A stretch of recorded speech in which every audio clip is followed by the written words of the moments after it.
দেখো তখন হচ্ছে থেমে গেল, তারপরে কি হলো, the gate of the school, ওই school gate, she use to go, she use to go. মনে রাখবা ইউজ টু এর আবার গ্রামার আছে, ইউজ টু এর পরে কি কি বসছে দেখো, বি ওয়ান বসছে। যদি এরকম থাকতো শি ওয়াজ, এখানে যদি একটা বি ভার্ব ইউজ হইতো তাহলে কিন্তু এই ইউজ টু এর পরে বি প্লাস আইএনজি যুক্ত হইতো। ঠিক আছে, এটা কিন্তু একটা বেসিক গ্রামার, সো মনে রাখবা এই পার্টটুকু খুব ভালো করে দেখিও। আমি হচ্ছে আলাদাভাবে তোমাদেরকে একটু দেখাই দিতেছি, আলাদাভাবে। দেখো এখানে তো দেখাইলাম, তো আমি হচ্ছে তোমাদেরকে একটু দেখাই দিই। এখানে দেখো তাহলে আমরা কি দেখলাম কি ইউজ টু। ঠিক আছে,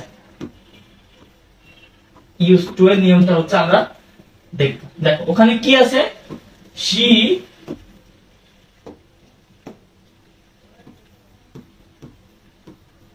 ইউজ টু, ওখানে কি আছে বা সাপোজ ধরো এখানে আমি যদি বলি she use two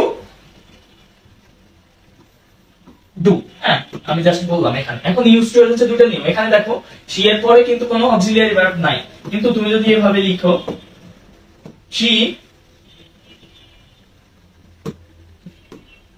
she was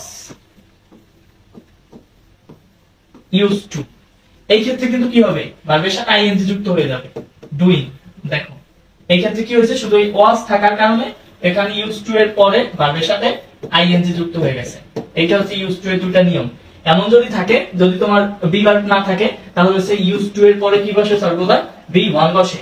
আর যদি হচ্ছে তোমার ইউজ টু এর পূর্বে বা সাবজেক্টের পরে যদি বি ভার্ব থাকে তাহলে হচ্ছে কি বসে, ভার্বের সাথে আইএনজি যুক্ত হয়। এটা হচ্ছে মনে রাখিও, বোঝা গেছে? এটা মনে রাখবা মাস্ট।